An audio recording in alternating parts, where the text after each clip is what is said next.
Welcome to Play Pause Turn. In this podcast, we discuss all things to do with TV, films, games and literature.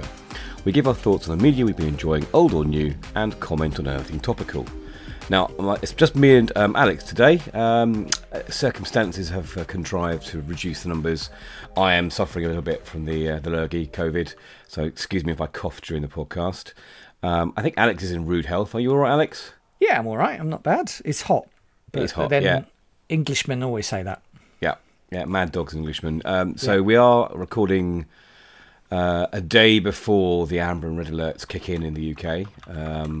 Just bearing in mind that we are not used to this heat, whereas other countries are. So if you're in America, which is like in the hundreds, and laughing at us, well, we're not used to this. We don't have aircon. And I'm hoping that we can cope for the next hour in our non-aircon rooms before we have to give up. So we want to talk about a film we've both seen recently, which is Marvel's film Thor, Love and Thunder. So we'll have a quick one-word review of the film before the spoilers. But before we do that, a quick question for you and me. Alex, if you could be a god, what would you be the god of? Yeah, I struggled with this one, and then I realised it should be gadgets or possibly electronics. And the reason for that is I feel like we need more modern gods. You know, war and stuff is great, but, you know, actually we need to bring it up to the 21st century. So what I thought is that I would be able to control and disable technology at will. So, you know, I could make your phone ring up your mother-in-law when you don't want it to. And I would, you know, or you might be like, you know, about to buy something from McDonald's, and I'd just disable your phone so you couldn't make that bad purchase. I feel like I'd have Musk, Cook, and Nadella on speed dial, so I could obviously talk to them and be telling them. Why would you want to do that? Well, I think I'd be telling them the direction they need to head. I'm not sure if Musk really would listen to that, but it's worth trying anyway. And I think my kryptonite would be turning something off and on again. So it would have everyone would be like, "Oh my god, this is awful," and then go, "Oh, wait a minute," and then press the power button and then turn it back on and go, "Oh no, it's back again. It's fine." Yeah. So I feel like you've got to have a limit to your powers. So I feel like that would be fair. There was actually a character in a TV series called Heroes. Do you remember that, the NBC superhero drama? Yeah, I do. That's a while ago. I've almost forgot. Character called Micah Sanders, played by Noah Gray Cabey, who could basically control the internet and technology. Oh yeah. So he could go up to a cash machine and just take money out whenever he wanted to. Just take money out. Yeah, that's nice. I like that. He could just appear on any television in the world, and I think as he got older, he got more and more powerful. But that'd be quite cool. So a bit like his powers.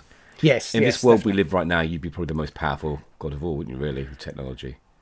I think you probably would. So. I feel like it would, with all that power. I think I'd have to be if I was an egomaniac, that could all go to my head. But I'd have to be like, you know, really subdued and just be like, yeah, you know, they can screw it up, but.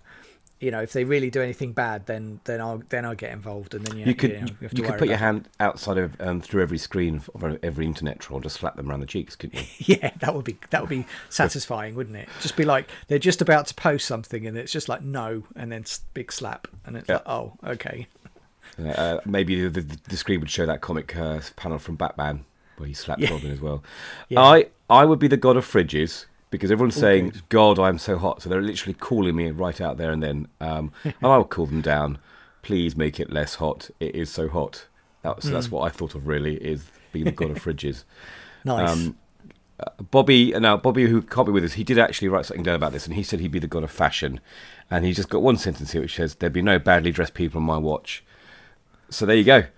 That's very good. I think he has to start with the play pause turn hosts, and then I think that would have to be something where we'd have to get sorted. I'm not wearing a suit right now in this weather. No. Okay, so a nice quick opinion of the film before we do any spoilers. Okay, so if you do break this rule, there is a forfeit. All right, and that forfeit is that you stand up and I blow, and all your clothes get whipped off in one go. All right, so be careful what you say. For me, more than anything else. So, what is your one-word opinion of the film? I really struggled with a one-word answer. You've already broken that rule by saying I've really struggled. No, that's not fair. I do have a one-word answer. It's confused, and I'll caveat that later. But that's my confused. Okay, mine is. Is that a word or is it just a sound? It's just a yawn. That's my word. Okay, well, we'll go into deeper detail about why we've given these responses. So we're gonna head into spoiler material, spoiler territory. So if you've not seen a film, wait until you've seen a film. And I was trying to think of themes of questions for us to do with God. So we normally go through the good and the bad. So first of all, Alex, which parts of the film did you think were godly, which means good?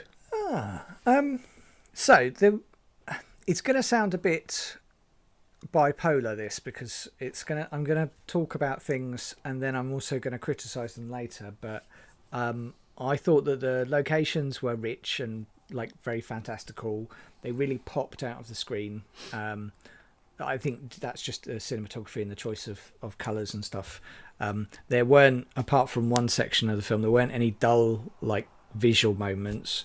So I thought that was really good. I enjoyed the dialogue when they weren't cracking jokes, and I felt like it was quite tight.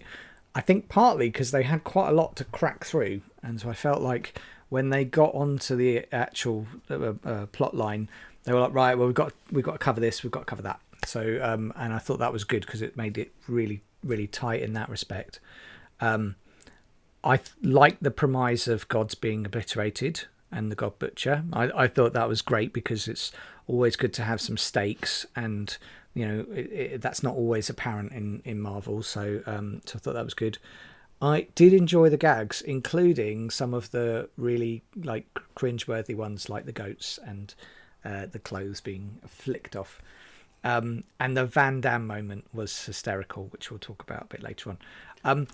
So honestly, that was really high. The cancer storyline, although it was heartbreaking, it was really nicely done. Although some bits I have challenges on, which we'll talk about later. I just thought tackling that was quite brave, and I love the music. So there was a lot of positives. That covers a lot of the film. But yeah, there's a lot of good bits that come out of that. Yeah, I'm with you in terms of the looks. I mean, you've got to hand it to Marvel. Their polish for their visual effects is very good. I do wonder. I don't want to kind of, but yeah. Yeah, I do wonder if I'm getting a little bit desensitized to the kind of the worlds of Marvel. More on that later on, but I have to be really honest. I'm struggling a bit here because I wanted to leave the movie before the end of the film. Oh, and it's only for the sake of us having this discussion that I stayed and watched the whole film. Right. I'm with you. Quite serious, isn't it? Because that's not a small thing. No, I enjoyed the music. I thought the music was very good, and I played the soundtrack on my drive home from the cinema. Nice. And obviously when you search for the soundtrack, it's the instrumental one rather than all the Guns N' Roses and yes. And so on. But I still do like a good epic soundtrack.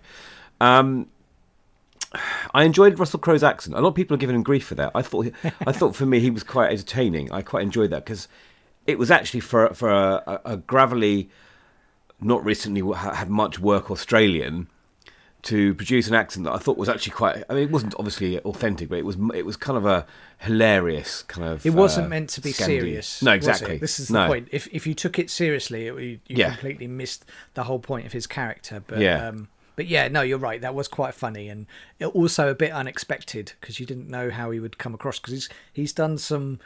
Accents on things like Gladiator and stuff that have got real impact, and then this was not that. So, great. I quite liked. Oh my god! I always forget his name. Always. Chap who plays Gore. Christian Bale. Christian Bale. Yeah. I don't know why I always forget his name. I quite liked him. I could see him struggling not to overact a little bit. In that, how he's a very bit of a method actor. Yes. But I think I liked him as a kind of a foil to everyone else, and I almost wished we could see more of him in the film. We may do another Marvel film. There must have been more of him. I think so. Yeah. I suspect that there's quite a lot on the cutting room floor that may come out in deleted scenes and stuff. Well, I mean, speaking of sort of scenes, deleted scenes, one of my favourite points of the film was the post credit scene where Brett Goldstein, who plays Roy from Ted Lasso, turned up as Hercules. Yeah. That made me laugh the most because, and I won't say it on our podcast because we're not a potty mouth podcast, but you know what his language is like in Ted Lasso. If you've not seen Ted Lasso, go and see Ted Lasso. It's excellent, but he's quite expletive laden, quite colourful language. I just thought you'd turn around and go, "Oh, blimey, beep me," when he's you know, "Oh, I'm in a film. What's going on?" I expected that always to happen, but I presume he's going to be featured in later Marvel movies. Isn't there yes, the Marvels? There is the Marvels with Captain Marvel and Ms. Marvel. Yes, there will. Is that? I'm not sure whether Hercules will come in that one or whether he'll come somewhere else. But yeah, he's definitely coming at some point. You know, I mean, it was a fair romp. I just. So what made you want to leave? Because that's like, I mean, was it just that it wasn't like there was nothing compelling about it, or what? Well, let's talk about the negatives. I mean, okay, we can circle back if you want to, because there are. Yeah.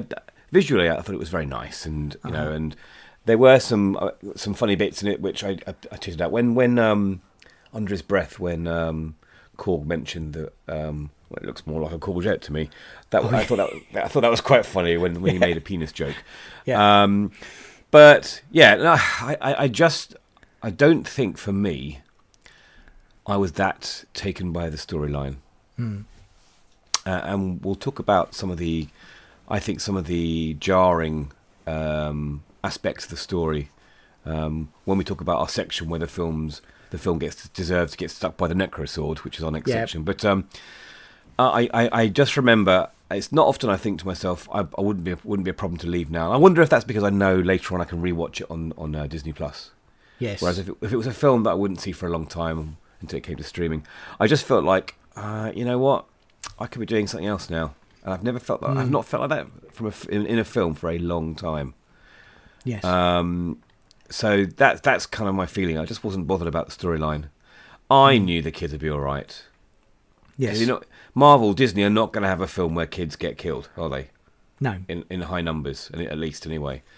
No. I've watched something else recently where children get killed. We will be discussing in a future podcast, which I've been very, very interested in, much more than this film. But we'll talk about that another time. So let's look at what we should have started with the negative, but we're going to finish with the negatives in some respect. Where were the problems for you, Alex, in this film? So, I think you're right about the story, and I think so. I struggled with the villain, not because of, and this is the bit where it sounds really confusing, because Christian Bale's performance was great, but it felt like he was operating in a completely separate film, like it was almost like they sort of said, this is happening, and he's been wronged, and now he's going after all gods, and then you just went straight back to the gang doing something quite humorous. Yeah, and the thing is, there was no. It wasn't just how it flipped between it, but it kind of sullied the work that Christian Bale was doing, because you ended up saying, well, hang on a minute, like, what's the point? Like it and I think that was the problem. It felt very much like Gore was like a textbook villain that they'd just plonked in with no prep, no grounding, and then you could tell that they wouldn't have anything later on. We'll talk about the ending because there is a bit there, but it just felt like there was no consequence to it. So for a lot of it, I was just like, yeah, this is ticking along, and I don't care about him. I don't care about the other people. You know, I wasn't invested in their plight and what they were doing. I was just seeing it through. I mean, I think the film actually started really well. I was really interested with the beginning of the film. With the Gore introduction. Yeah, I thought that was a really strong start, because it was unusual. No, it was a good picking start. up from where Marvel left off. It had me, especially with that kind of conversation with the first god. I thought that was really interesting, quite dark, you know. And but it was so separate from the rest of the Yeah. film, and I felt like every time they tried to integrate it, it didn't quite work. And I think honestly, that's not Christian Bale's fault. I felt like that was Taika Waititi's fault, because I felt like he should have better grounded like what Gore was doing and his impact to the team. And they couldn't, because the team's all basically invulnerable now. You can't get rid of any of them. And so it didn't feel like anything, there were any stakes. And even when they took all the kids, which is a bit of a classic trope, Yeah. I did feel like it was like, yeah, they're fine. It honestly didn't feel like, oh my God, what he's done, because you could tell that it was just like another part of the plot. It just, I think that was my main problem with the film, was it was just like watching two separate things. Maybe if Gore had actually hammed it up a bit more and they'd found a way of better putting the two together, we would just go, okay, so this, don't switch off your brain and just enjoy the nice bits. I'll give you an example of a masterclass where the villain is just as humorous as the heroes. And in fact, this villain I'm going to give you an example of looks almost exactly like Gore. And that is the Grim Reaper from Bill and Ted. Oh, yeah. Good. Who actually looks like Gore as well, because Gore's kind of Grim Reaper-y. Who starts off being quite evil, but becomes kind of a sidekick, a fun friend in the following films. And I think that I enjoyed that more because the whole thing is a pastiche, really. Yes. And I found it infuriating that both Thor, that's male Thor and female Thor, were both a bit stupid. There was a real change. Does that make sense? It was almost like when they had, for Christian Hemsworth, he was permanently a bit less. He lost some IQ. Yeah. And then for Jane, it was almost like when she put the suit on, she was all of a sudden a little bit ditzier, a blonde. Yeah. And it really distracted you, because you were just like, no, she's written books about astrophysics. She's a big brain lady, And, yeah, exactly. And yeah, of course she can have a laugh and all that. That's all good. But it was weird, wasn't it? Yeah, and that's why they put the children in plight. They couldn't put another lady in plight like of films of yore back in the Hollywood days of every damsel in distress had to be a woman. That's why it was children this time. And I think they're struggling to find a more modern story. Yes. And I don't think Disney want to be accused of being woke, which is a shame, because a lot of people are scared now being called that, when actually, that's just caring about people, really, isn't it? Yeah, but, of course. So I just felt like it was a bit of a mess tonally, and I think you mentioned that as well, actually, in your notes. But completely. I think for me, the thing that what worried me was, like, it was basically, what were the things that we learnt from this film? And there are some positives which we'll come on to, but in the negatives, it's basically, don't get cancer. Mm-hmm. And don't meet your heroes, because you'll be disappointed. Yeah, and that's not a great, like. And don't live in Asgard, really, either. Yeah, and Asgard's pretty dangerous. Yeah, kind of a flag, isn't it, to come and take me out. So I just felt like it was, the lessons, and we didn't really feel like we got lessons over some of the really deep bits. We do have some progression for Gore, but for Jane, it was just a sad story of how cancer has, affected her life, and that didn't feel to me like something, like a lesson that I needed to know. I know that already, thanks. I mean, her story is way better in the comics, and this is a kind of lament for every Marvel comic reader, isn't it?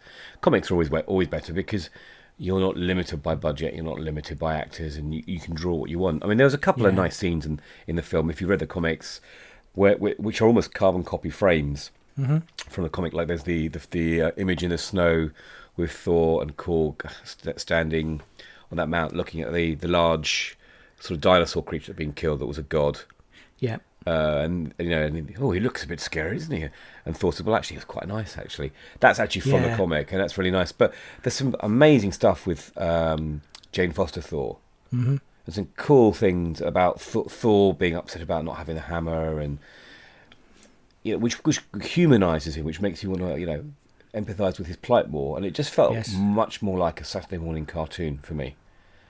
Yeah, it's you know. weird because when you write this down and you write down like how did they address these things, and like for example the humor, and you think about this, you think, well, there is humor for Jane, because she was talking about her catchphrase, for example. Yeah. But these things didn't land, or they just didn't land properly, and I felt like the only person that we can blame for that is Taika Waititi, because I don't feel like it's the actor's fault.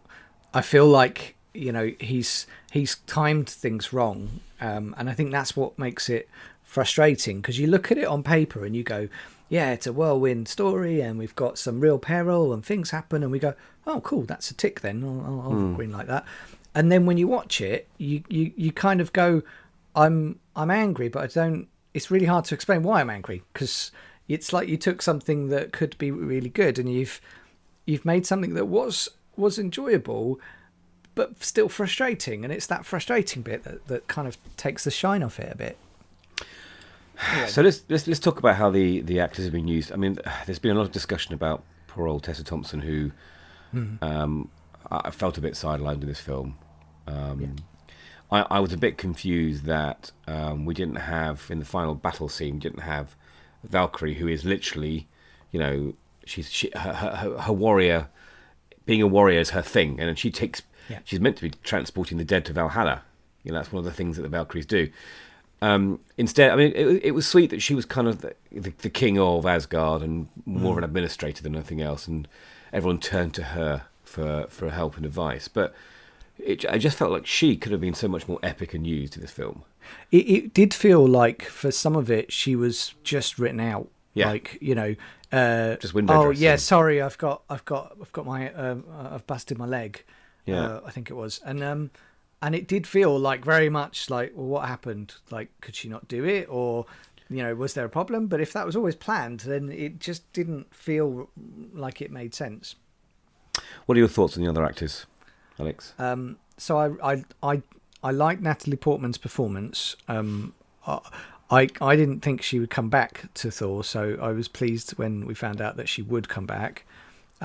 I really liked some of the smaller moments that she had, where she was talking to the other patient next to her. Yeah, that was really good about that, and it was really nice, because I was just like, this is, you know, she got to say some, you know, clever stuff about wormholes, but do it with her own book, which felt funny and genuine. That felt like the most genuine, down to earth scene of the whole film for me. Yes. Yeah. Okay. Anything else? Because it wasn't staged as well. No. It felt really, Yeah. and I think that's what Jane is actually really good at. And I felt like that would have grounded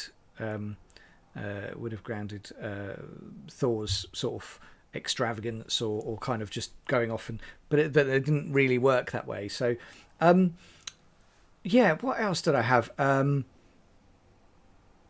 just felt like Christian Bale was massively. I felt like he would have given it such gravitas, and Well, it's very Shakespearean, isn't it? He's very Shakespearean exactly. in his ways. And I feel like he probably needed to go and talk. He probably just needed to go and have a conversation with Russell Crowe, and then basically Russell Crowe says, "No, I'm dealing with it this way because it's not that kind of film."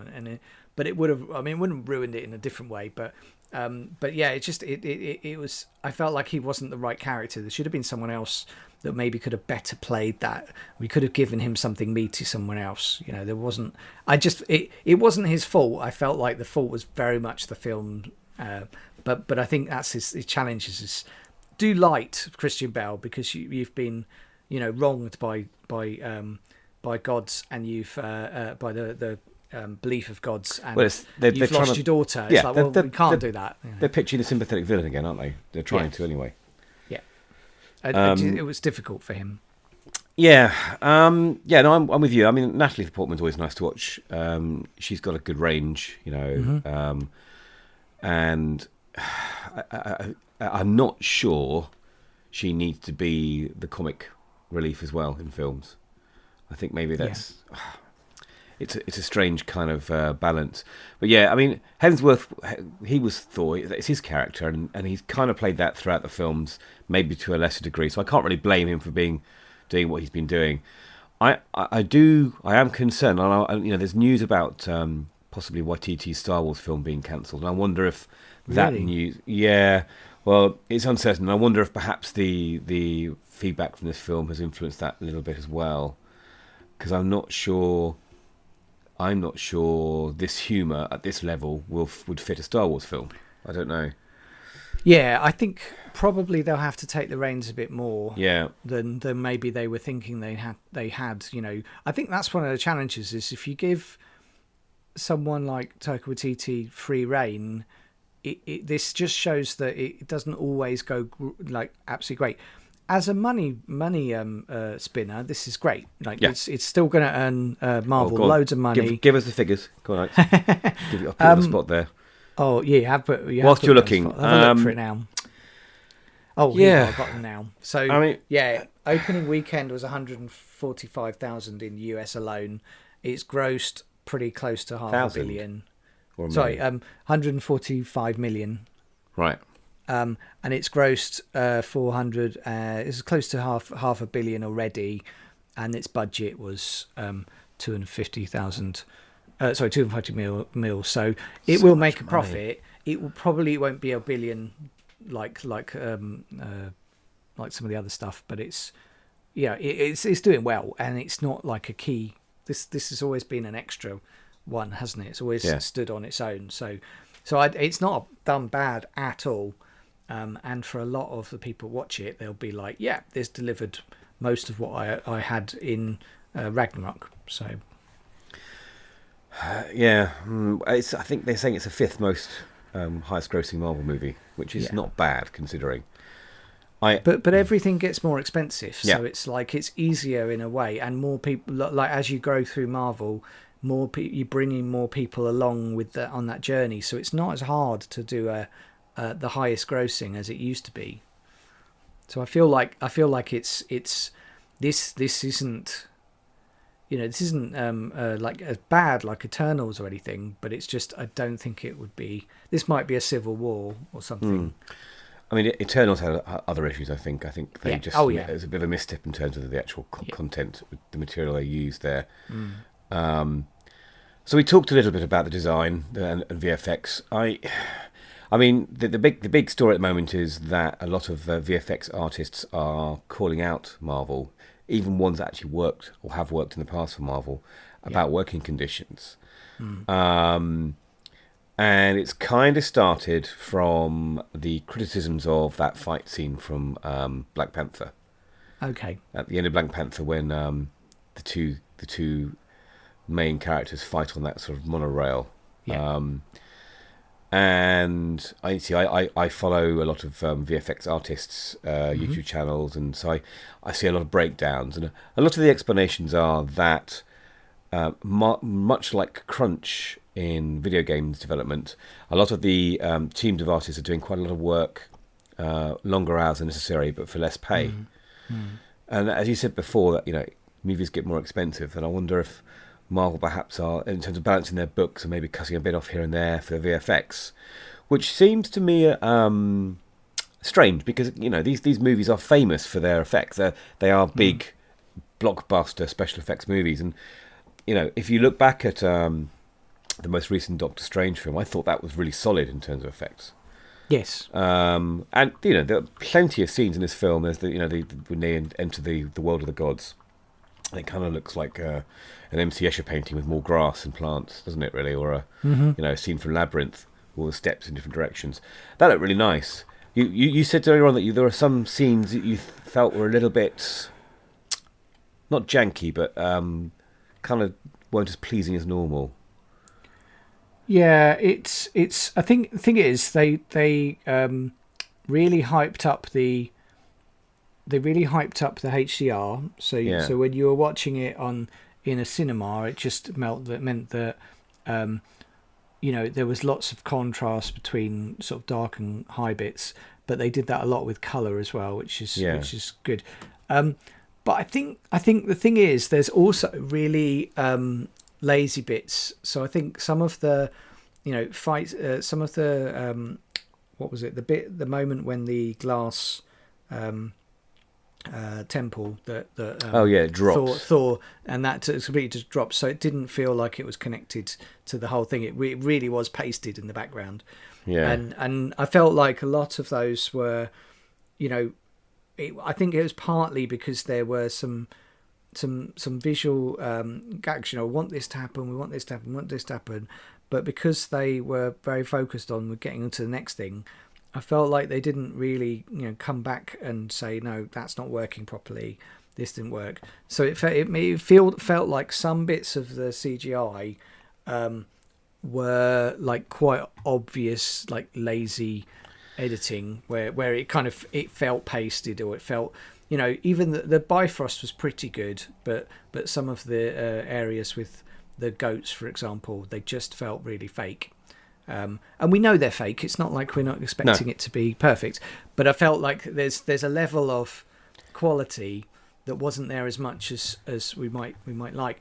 I mean, they did say that part of the issue here could have been COVID as well, because this all happened over COVID. And I think also there's a bit of a reliance on using the volume. And I felt like some of this would have been better as practical effects. I couldn't tell which bits were practical and which weren't, but it was, you know, I think the problem was didn't fit. And this is the thing, the difference between completely CGI and going to fully practical is that, you know, it didn't feel real enough in a lot of areas where it could have, if they'd have just spent a little bit more time focusing on how they were going to do that and focus on that. But it felt like very much like a machine. It felt like it was churned out. Yeah, I mean, there's a difference between all green screens a la the Star Wars prequels. Yeah. And using the volume as a backdrop to a lot of practical effects and scenery like they use in The Mandalorian, which is a lot of that was real stuff brought into the studio with the volume as a sort of a lighting and background effect almost. And so you get that sort of realism, as you say. I mean, this again, I'm with you. We're not expecting realism here, but let me give you a really good example. I mentioned another TV series I've been watching recently, earlier on when we talked about the children being kidnapped, which we'll probably talk about in our podcast, because I'm working my way through it, and I'm absolutely adoring it, and that is the Orville. Oh, right, yes. And I've been watching that because obviously Orville's on Disney Plus. And I watched the first two series when it was on Now TV or wherever it was. I was watching it. Now it's been bought by Disney as part of their extra stuff. And I have been really, really blown away by how good the special effects in that series are. I mean, really blown away. There's something they've done with that. I mean, it looks so good on a 4K TV and so polished, but also so believable for a space series. And it made me think about the effects in the Thor film, because a lot of the stuff that you see in the Orville is through a view screen or with windows going past. You still got a lot of real sets, and they've spent a lot of money on that new set. And it's not, you know, the interiors aren't as detailed as Star Wars or you know, Alien films. They're kind of Tonka toy interiors, but they work really well with the series. And they've really thought about the design and how it fits in with the storylines and the cast. Because just like Star Trek, I mean, Orville's obviously modelled on Star Trek. It's about the people, not the sets. But they've really made that look authentic. What It looks better than Star Trek. It looks better than Star Trek: Strange New Worlds and Discovery, I think. Actually, I think what I like about we're going to talk about the Orville later. But what I like about it is that there are moments where they've spent time and money on CGI, but they actually let it breathe. Yeah. And that helps you not just appreciate it, but you actually get you get further into the action and into the point of where they are and what that you know what's happening. So it might be something really simple like, you know, the ship coming out of dock after its refit or something. But they genuinely, they'll give it 30 seconds, which sounds like a long amount of time. And they've got good orchestral music, and what it does is it just builds atmosphere that you can, and it doesn't, you know, we're not sitting there going, oh, well, I think that's practical, you know, or I think that could really work, but it gives it enough time that you kind of go, oh, I'm just enjoying this now. And that's what felt missed here, is that some of the CGI was in there and then blink and you miss it. And the problem is that actually sometimes it was just for a visual gag, and I felt like if it's a visual gag and you miss it that quickly, then it's kind of wasted. Let me give an example. They must have spent, a huge amount of money on those screaming goats. Yeah. Now, I had my memory jogged about why those screaming goats were funny. When I saw the film, I didn't think they were funny. I thought they were annoying. Then I watched, because you sent me the usual pitch meeting YouTube video that does all the character assassination of the films, and it's very funny. And they then reminded me of what that was based on a meme, the screaming goat meme. I remember seeing those, but that was, as I say in the pitch video, that was 10 years ago. Yeah. Now, long enough for me to forget and say, well, why is this funny? What's going on here? Obviously, a lot of younger people, this is me being old, a lot of young people would have remembered that meme and thought, oh, that's hilarious. But it just didn't work. It felt so out of place and silly. Well, also, it was one of those things that they used it again and again and again. And the thing is that, like, there was lots of bits in Thor Love and Thunder that had a chuckle, even if they were like, oh, look, he's dropped his clothes. Okay. Yeah, I shouldn't laugh, but that is funny. Yeah. And then the popcorn gag and stuff like that. But then they kept doing it. They kept adding to these things. And it just felt like we got it. It's not, that's meant to be like a small piece, not a big piece. The storyline and what happens is meant to be the big thing, not the gags. And I felt like that was lost a bit.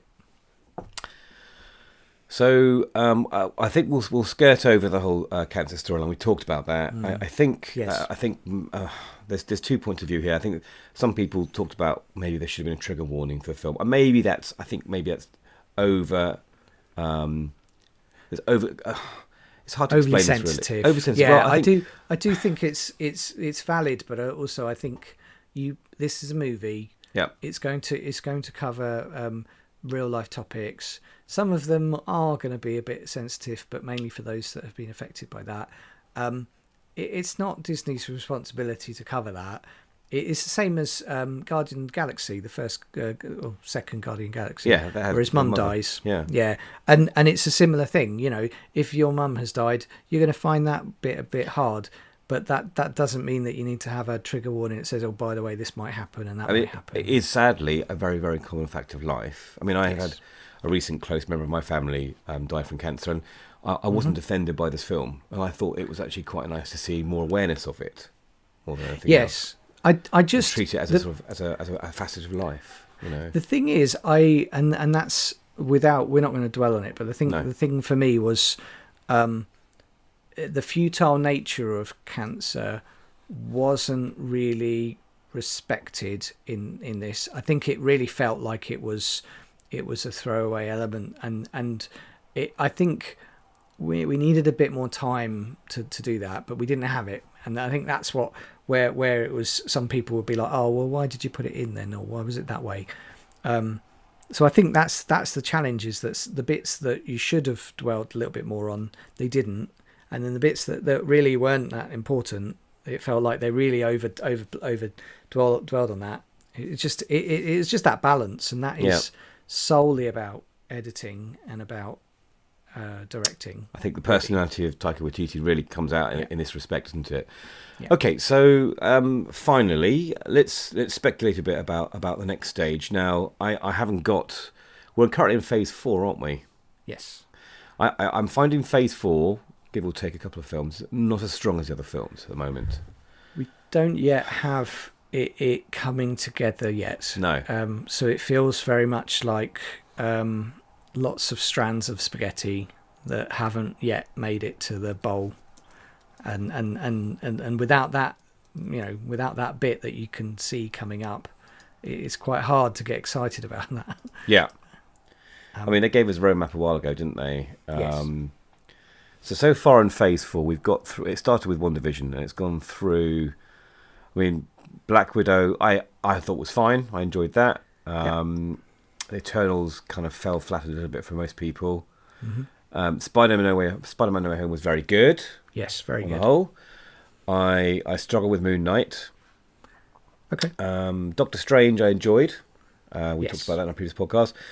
I think for me the strongest thing has been Miss Marvel, which we're going to talk about Absolutely. with the gang later on, because I think that's one we need to talk about a lot. Thor: Love and Thunder, I think, is the final film of Phase 4, isn't it? No, because we've got more We've coming. got I Am Groot, haven't we, coming, and She-Hulk. Yeah, but the thing is, there are big. So they've outlined Phase 4, and we've also got the Marvels as well. Don't forget. Oh yes. So we have outlined that, and probably when you get to the end of the Marvels, some things will become clear. But that's the thing. We're all guessing because actually these storylines are very disparate. And what was nice about Avengers is that it did bring us along on a bit of a journey. Yeah, particularly obviously when we linear narrative, wasn't it? Really? Yeah, exactly. And I feel like that's what's lacking right now. But I think also partly because they're not just doing it for film, they're also doing it for Disney Plus, and so I feel like their attention and focus is split a little bit. Hopefully it will get better as we get through some of the later ones. I think the TV's been stronger than the film in this current phase, to be honest. I mean, Loki was really good. I really enjoyed Loki. WandaVision. I mean, Hawkeye was I really enjoyed Hawkeye. Yeah. Miss Marvel's been excellent. So we get some hints at the end of Thor about what's going on next. Obviously, Thor has annoyed Zeus, and Zeus is on some sort of vendetta to get him, and he's sending off his son Hercules, which we see in this sort of extra little bit at the end of the credits. What are your thoughts about what happens next? Just following on from this film and how it's going to kind of slot into the other films. Any ideas? Yeah, should we have any more Thor? To be honest, I think Thor needs a bit of a reset, and I think it will get that because of Love and how they've introduced her. But that's good because it really desperately needs that. I think the only difference is. Will she be part of the Young Avengers, do you think? Yeah, I think she will. Yeah, I think she will. And I think at the end of the Marvels, Miss Marvel will have somewhere to go. And then I can see it. I can see that kind of aligning for either the next phase or like the culmination of Phase 4. How it fits is like Hercules fits is really a bit confusing. And I think there's quite a few open strands that Marvel have created that we don't know whether they're going to go anywhere or not, which is why, although there are, for comic readers, there's quite a lot about Hercules that he was introduced. As a non-comic reader, I didn't know any of that, so it just felt really throwaway. Now, that's a bit of a problem because... It was so quick, wasn't it? Yeah, well, it was really quick. You couldn't really hear what Zeus said. Yes. So I had to watch the credits to find Brett Goldstein to see what character he was, because his accent, I was confused. I thought he said Achilles or Arcules, or it's very confusing. You catch it, you blink and you miss it, wouldn't it? Really. But you've got Eros coming up. You've got Hercules. So you've got them hanging around, and you've also got Adam from Guardians that's coming up. Was that Harry Styles' character? No, Harry Styles was there. Eros. Oh right, he's Eros. Okay. And then I can't remember who was. He's Thanos' brother, isn't he? Eros. Yeah. Yeah. Not purple. So, no, he wasn't at all. But yeah. So no, but that's thing. So they've got all of this whirling around, and I think like hopefully Guardians 4 will help with that, or Guardians 3, I can't remember, but that will hopefully help with it. But it just really feels like they're all over the place, and it's just that aligning needs to happen now for us to help like get invested in it, because otherwise all these things are going to happen in their own world, and we're just going to end up just going, oh okay then, I think it's hard to do an end game again. And we have some thoughts of it being a multiverse war. And we've got some thoughts around that, but it's just the Secret War. Yes, that's it. Yeah. Secret War. That's the comic that we think is coming. Yeah. But the thing is, that's awesome. But it's like you've got to give us a little bit more than just that. You've got to tease it in other places, and just make sure that we've got enough, that we can go, oh, actually, that must be important. What's that about? Oh, well, when I see them again, like we did with when Captain Marvel was introduced, it was a small piece, but then it just kind of reoccurred a couple of times, and then all of a sudden it was like, yeah, that means something. That's important. Whereas at the moment, there's so much happening, nothing feels important. Do you think Marvel will rein it in a bit and bring a type of focus to the characters? Do you think? I mean, I'm currently way more invested in the characters in the Orville than I am in the Marvel Universe. But that's one series. It's easy to be invested in that. Do you think Marvel will perhaps maybe sort of hone down what's going on? I don't know, because the problem Too is much money involved, isn't there? Yeah, the thing is, they've got this machine to create many, and it's growing constantly. And at some point, you've got to bring it back slightly. But there's no incentive for them to do that because it always makes money. But like Captain Marvel, for example, we're going to see her in the Marvels.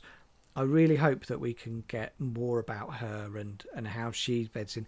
Maybe she becomes a new Captain America. I don't know. Maybe in terms of like being the more of the leader around the wider group. But at the moment, everyone seems to be in disparate films that don't connect just yet. And while they're enjoyable films, it just doesn't feel coherent enough. And I think that's what the Avengers had. Although we might not like, we might go, some of them are good and some of them are bad. The Avengers always felt like it was the guide that took us on that. And we just don't have that right now. So yeah, I guess we have to just be patient, really. I mean, I'm quite looking forward to She-Hulk. Yes. So there's some great things. She-Hulk's going to be really good. And there's some great actors they're getting in. Jamila Jamil was in that, so I'm really looking forward to that. So there's all these really good bits, and so all we're really asking Marvel to do is to just give us a little bit more focus on where some bit of these bits tie in, and if they can do that, then I think everyone will be like, oh, it's coming. This is coming now. We've got to get ready, And I think then they've got us again, and they can do another big, sort of big culmination like they did for Endgame. But we'll see. Yeah, I mean, the challenge I have is obviously with Black Panther. There's no, you can't have T'Challa on it as himself anymore. Yeah, that's a real shame. It's a real shame. In fact, his last appearance was in the What If as the Star-Lord Black Panther. So poor old Chadwick Boseman, we won't see him again. So perhaps Shuri becomes. I mean, in the comics, T'Challa's not the only person. Is Black Panther for a while? Shuri's Black Panther, so we could see that. Looking at the titles, Ant-Man and the Wasp, Quantumania. There's going to be some more multiverse stuff in that. Yeah. In some respect, we're almost returning to some of our favourite heroes again here, aren't we? The Black Panther, Ant-Man, the Guardians of the Galaxy, and the Marvel. So. And these sail through to sort of next summer 2023 when the last one will come out. So we've got Blade coming up. We had some hints at Blade and Fantastic Four. There's been I won't spoil too much about what's going on with Miss Marvel, but there's been some hints to some of the other Marvel properties that Marvel didn't previously own that we might see more of as well. We saw hints of that in Doctor Strange. So I would imagine Phase 5 has much more about the the Inhumans and X-Men and things like that, which will be a really interesting reboot. Especially, we deserve a better Fantastic Four, really. After all the problems. Absolutely. But we have to be very, very patient. Yes, Marvel it's fans, not. don't we? It's a while away. It is a while away. Yeah. Okay, and I think with that, we'll stop there. It's getting very hot in here, so we need to stop as well. As always, you can find myself on Twitter at John P. R. Evans, and you can find Alex at Alex Hansford. We won't spend too long on that one. If you want to grab our feed for our live podcast website, it's playpauseturn.show. But you can also find us on all podcast catchers. Just type in the URL, it will appear. Do leave a review if you have that facility, because it's always good to get some feedback. Yeah, And, good and bad, actually. Also, it's just nice to get some fan mail, and so if you've got questions that you want answering, message us on Twitter, and we'll start a nice conversation. So we could send some signed photographs of Bobby to you as well if you want to. He's got plenty. He's got a big pile. Yeah, they've all got Union Jacks in them for some reason, but it's all good. It's worth it. This has been Play Paul's turn, and thank you for listening.